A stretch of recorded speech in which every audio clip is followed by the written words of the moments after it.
All right, after installing the other parts of the stage 1, I still need to relocate the voltage regulator.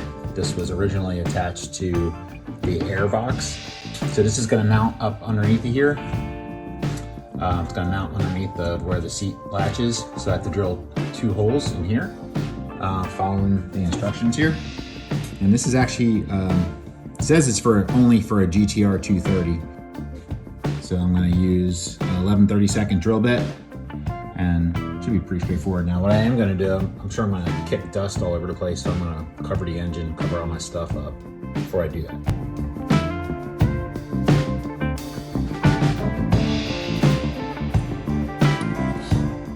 Now what I did do is I'm making a template so I can put this inside, get this pretty on. So I noticed that this needs to favor, I'm basically gonna be drilling right near the front of the opening here. So I put my tape just close to where the bolts are, so I can actually fish this in there and get it pretty close.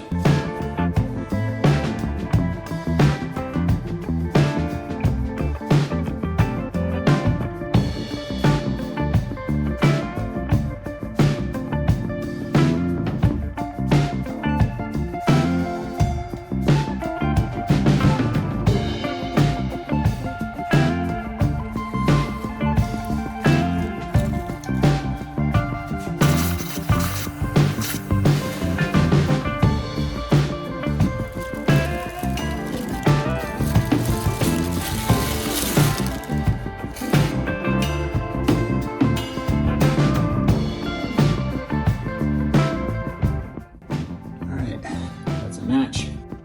Now, not super crazy about just bolting this up to the fiberglass.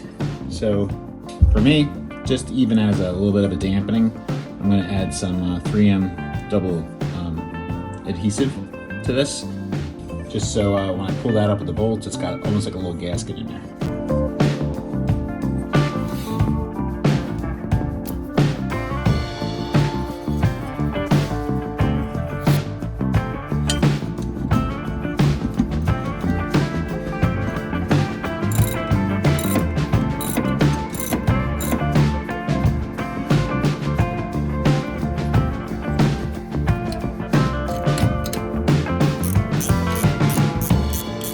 These bolts use nylock nuts, so there's no need for me to use Loctite on these.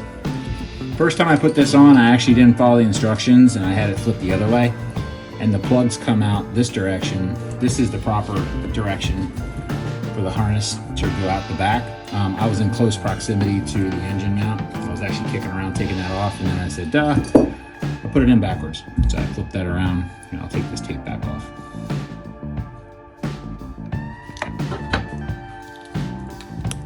Now we're done. The voltage regulator is installed, and I'm just going to put some zip ties around the air inlet to secure the wires. Hold that in place. So we've got the air inlet completed. We've got the catch can installed. I actually sent the supercharger out for overhaul, and during this repair, I also pulled the intercooler back here, and I washed all that out and got all the muck and stuff out of it from oil vapors and such, which the catch can should stop that from happening. So the next thing I have left to do is to connect to the ECM and flash the new Maptuner software to allow the engine to run at higher RPM.